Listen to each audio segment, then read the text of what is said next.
ഇന്നത്തെ സുഭാഷിതത്തിന്റെ എല്ലാ വീഡിയോയും ശബരിമല സ്പെഷ്യലാണ്. കാരണം അത്രമാത്രം നിഗൂഢമായ വളരെ വലിയ കുറ്റമാണ്, ക്രിമിനൽ കുറ്റമാണ് ശബരിമലയിൽ നടന്നിരിക്കുന്നത്. ഞാനിപ്പോൾ ഇന്നലെ ജയറാമിന്റെ കഥ പറഞ്ഞു, തന്ത്രിയുടെ കഥ പറഞ്ഞു, മോഹന കണ്ഠരരുടെ കഥ പറഞ്ഞു. ഇപ്പോൾ ഞാൻ നമ്മൾ പുറത്തുവിടുന്ന അടുത്ത പേര് അതിനേക്കാൾ ഞെട്ടുന്ന പേരാണ്. ഗായകൻ വീരമണി എന്ന് പറയുന്ന ഒരു ഗായകനുണ്ട്. വളരെ വലിയ ഭക്തിസാന്ദ്രമായി വളരെ വലിയ മാലയും ഭക്തിയും എല്ലാം നടക്കുന്ന വീരമണി എന്നൊരു ഗായകനുണ്ട്. തമിഴ് ഗായകനാണ് അദ്ദേഹം. മലയാളത്തിലുമൊക്കെ പാടിയിട്ടുണ്ട്. ഈ വീരമണിയും ഇതിനകത്ത് പ്രതിയാകും. കാരണം വീരമണിയെ സംബന്ധിച്ചിടത്തോളം സ്വർണം വാങ്ങിയിട്ടുണ്ടോ എന്നുള്ളതാണ്. അതായത് 2019 നമ്മുടെ ജയറാമിന്റെ വീട്ടിൽ വെച്ച് നടന്ന അതിന്റെ ഫോട്ടോ നമ്മൾ ഇതിനകത്ത് ഇടുന്നുണ്ട്, അത് നിങ്ങൾ ശ്രദ്ധിക്കണം. ജയറാമിന്റെ വീട്ടിൽ നടന്ന ഉണ്ണികൃഷ്ണൻ പോറ്റി ഈ കട്ടളപ്പാളി വെച്ചിട്ട്, ഇത് കട്ടളപ്പാളി എനിക്ക് മനസ്സിലാവാത്തത് മടക്കി കൊണ്ടുപോയോ അതേ ലോറിയിലാണോ കൊണ്ടുപോയത്, എങ്ങനെയാണ് ഇത് കൊണ്ടുപോയത്, അതോ ടെമ്പോയിലാണോ വലിയ പിക്കപ്പിലാണോ, എന്തിനാ ഇത് കൊണ്ടുപോയെന്ന് പോലും ഒരു ചർച്ചയാണ്, ഇതൊരു വിഷയമാണ്. ഇവിടെ നിന്ന് ബാംഗ്ലൂർ വരെ ഇത് എങ്ങനെയാണ് ഫ്ലൈറ്റിലൊക്കെ കൊണ്ടുപോയത് എന്നുള്ളത് നല്ല രസമാണ്. ഇത് മടക്കി കൊണ്ടുപോയതാണോ അത് ഉരുക്കിക്കൊണ്ട്, ഇതെങ്ങനെ കൊണ്ടുപോകണം ഇത്രയും വലിയ കട്ടളപ്പാളി എന്നുള്ളതാണ്. അപ്പൊ നമ്മൾ വച്ചിരിക്കുന്ന, ഒരുപക്ഷെ ഞാൻ വയ്ക്കുന്ന ചിത്രം ഫേക്കാണോ എന്ന് എനിക്കറിയില്ല, പക്ഷെ എന്തായാലും എനിക്ക് കിട്ടിയ ചിത്രമാണ് വെക്കുന്നത്. കിട്ടിയ സോഴ്സ് വെച്ചാണല്ലോ നമുക്ക് കാര്യങ്ങൾ ചെയ്യാൻ കഴിയുന്നത്.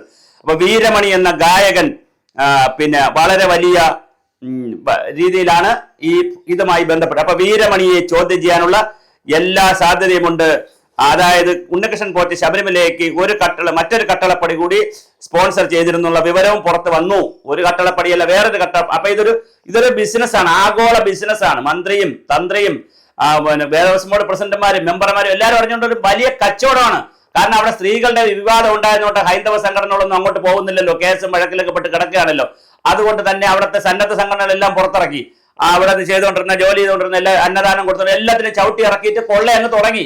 കോവിഡ് കാലത്തും ഈ കാലത്തും ആന്ധ്രാപ്രദേശിലെ വ്യവസായിയും അയ്യപ്പ ഭക്തനുമായ ധനികനാണ് ഇതിന് പണം ചെലവഴിച്ചത്. 2019 ഏപ്രിൽ ജൂലൈ മാസങ്ങളിലിടയിലായിരുന്നു കട്ടളപ്പടയുടെ നിർമ്മാണം എന്നാണ് വിവരം. എത്ര ഞെട്ടിപ്പിക്കുന്നത്. ഇത് പിന്നീട് ചെന്നൈയിൽ എത്തിച്ച് സ്വർണം പൂശി തുടർന്ന് ചെന്നൈയിൽ തന്നെ വെച്ച് പൂജ നടത്തി. അപ്പൊ ആന്ധ്രയിലെ മുതലാളി കൊടുക്കുന്നു, വിജയ് മല്യ പൂശാൻ കൊടുക്കുന്നു. എത്ര കോടി രൂപയുടെ സ്വർണമാണ് ഇത് ഇടനിലക്കാരടിച്ചു മാറ്റിയത് എന്നുള്ളതാണ്. ഉണ്ണികൃഷ്ണൻ ജോലി ചെയ്യുന്ന ബാംഗ്ലൂരിലെ ശ്രീരാംപൂരിലെ അയ്യപ്പ ക്ഷേത്രത്തിൽ എത്തിച്ചിരുന്നു. അതിനെ തുടർന്ന് ദേവസ്വം ബോർഡ് പ്രസിഡന്റ് പത്മകുമാറിന്റെ ഭൂമി ഇടപാടുകളെ കുറിച്ചൊക്കെ ചർച്ച വരുമ്പോൾ വളരെ രസകരമാണ് കാര്യങ്ങൾ. അപ്പോൾ തീർച്ചയായിട്ടും നമ്മുടെ വീരമണി എന്ന് പറയുന്ന പിന്നെ ഗായകൻ കൂടി ഇതിനകത്ത് പെടാനുള്ള എല്ലാ സാധ്യതയുമുണ്ട്. കാരണം ചെന്നൈയിൽ നടന്ന പൂജയിൽ വീരമണി പങ്കെടുത്തിരുന്നു. അപ്പോൾ ഇവിടെ അറിയേണ്ടുന്ന വളരെ പ്രധാനപ്പെട്ട ഒരു കാര്യം, കട്ട മുതൽ വാങ്ങിയതാരൊക്കെ, ഇനിയും പേരുകളുണ്ട്, തുടർ വീഡിയോകൾ നമ്മൾ പറയും. വീരമണി അവിടെ പോയി ഈ സ്വർണം പൂശിയ ഈ കട്ടളപ്പടി കൊണ്ടുവച്ച് ജയറാമിന്റെ വീട്ടിൽ വെച്ച് പൂജയൊക്കെ നടത്തി കഴിഞ്ഞപ്പോൾ, അവിടെ നിന്ന് ഉണ്ണികൃഷ്ണൻ പോറ്റി അത് കൊണ്ടുപോയപ്പോൾ സ്വർണത്തിന്റെ അംശമെന്ന് പറഞ്ഞ് ശബരിമല അയ്യപ്പന്റെ സ്വർണമെന്ന് പറഞ്ഞ് ജയറാമിനും വീരമണിക്കും സ്വർണത്തിന്റെ അംശം കൊടുത്തിട്ടുണ്ടോ? അങ്ങനെയാണെങ്കിൽ അത് കളവ് മുതലായെന്നുള്ള നിലയിൽ വാങ്ങിയിട്ടുണ്ടെങ്കിൽ തീർച്ചയായിട്ടും അടുത്ത പ്രതി ഗായകൻ വീരമണിയാണ്. വീരമണിയെ അറസ്റ്റ് ചെയ്യാനുള്ള എല്ലാ സാധ്യതയുമാണ് കാണുന്നത്. കാരണം SITയുടെ റഡാറിൽ വീരമണിയും ഉണ്ട്. അപ്പോൾ ഗായകൻ വീരമണിയാണ് അടുത്ത് വീഴുന്ന വിക്കറ്റ്. തീർച്ചയായിട്ടും എന്റെ ജീവിതത്തിൽ ഏറ്റവും മഹാഭാഗ്യമായിട്ടാണ് ഇത് കരുതുന്നു എന്നാണ് ജയറാം പറഞ്ഞത്. പക്ഷെ ആ 50 വർഷമായി ശബരിമലയിൽ പോകുന്നു, എന്റെ ജീവിതത്തിൽ ഏറ്റവും വലിയ ഭാഗ്യമെന്നാണ്. പക്ഷെ ആ ഭാഗ്യമൊക്കെ നിർഭാഗ്യമാണ്. മിസ്റ്റർ ജയറാം, താങ്കൾ ചെയ്തിരിക്കുന്നത് കൊടിയ ക്രൂരതയാണ്. താങ്കൾ സിനിമാ നടനായിരിക്കും, വലിയ മിടുക്കനൊക്കെ ആയിരിക്കും, പക്ഷേ കാണിച്ചിരിക്കുന്നത് കൊടിയ ക്രൂരതയാണ്. ഒരു അമ്പലത്തിലെ കട്ടളപ്പടിയെടുത്ത് കൊണ്ടുവരുമ്പോൾ തന്റെ വീട്ടിൽ കൊണ്ടുവച്ചത് പൂജ ചെയ്യാൻ ഒരു പോറ്റി വന്നാൽ ഉടൻ തന്നെ ചെന്നൈ പോലീസ് സ്റ്റേഷനിൽ അറിയിച്ച് ഉടനെ അകത്താക്കുന്നതിന് പകരം താങ്കൾ അതിന്റെ എല്ലാ ആനുകൂല്യങ്ങളും താങ്കൾ എന്ത് ചെയ്തു? അത് എൻജോയ് ചെയ്തു. അപ്പോൾ തീർച്ചയായിട്ടും വീരമണിയുടെ കാര്യങ്ങളും ഇതിനകത്ത് വളരെ പ്രധാനപ്പെട്ട കാര്യമാണ്. അതുപോലെ തന്നെ ഇന്നാണ് നമ്മുടെ ഇദ്ദേഹത്തെ കസ്റ്റഡിയിൽ വാങ്ങുന്നത്. നമ്മുടെ പത്മകുമാറിനെ കസ്റ്റഡിയിൽ വാങ്ങിക്കഴിഞ്ഞാൽ വളരെ വളരെ വളരെ വലിയൊരു പ്രശ്നമാണ് ഉണ്ടാവാൻ പോകുക. അപ്പൊ തെരഞ്ഞെടുപ്പ് അടുത്തിരിക്കുന്നത് കൊണ്ട് പത്മകുമാറിന്റെ അന്വേഷണം ഇപ്പൊ ഈ ആഴ്ച, ഇന്നിപ്പോ 23 മറ്റായല്ലോ. അപ്പൊ ഈ ആഴ്ച കൊണ്ട് മിക്കവാറും പത്മകുമാറിന്റെ അന്വേഷണമൊക്കെ അങ്ങ് നടത്തി 12 വേണ്ട 9, 12 തീയതി വരെ, 12 13 വരെ 12 വരെ ഈ അന്വേഷണമൊക്കെ ഇങ്ങനെ നീട്ടി കൊണ്ടുപോയതിനു ശേഷം 12-ന് ശേഷമായിരിക്കും കടകംപള്ളി സുരേന്ദ്രനെ തൊടുന്നത്. അതിനുശേഷം ജയറാമിനെ തൊടും. അങ്ങനെ ഓരോരുത്തരായിട്ട് തൊട്ട് ഇനിയും വലിയ മുതലാളിമാരെ എല്ലാം തൊടാനുള്ള, സെലിബ്രിറ്റികളെയും അതുപോലുള്ള എല്ലാവരെയും തൊടാനുള്ള എല്ലാ സാധ്യതയുമുണ്ട്. എന്തായാലും ജയറാമിൽ നിന്ന് പ്രാഥമിക വിവരങ്ങൾ തേടിയിരുന്നു എന്നുള്ളതാണ് അറിയുന്നത് SIT. ഈ പ്രാഥമിക വിവരത്തിന്റെ അടിസ്ഥാനത്തിൽ വീണ്ടും സാക്ഷിമൊഴി എടുക്കുമ്പോൾ FIR തയ്യാറാക്കേണ്ടി വരും.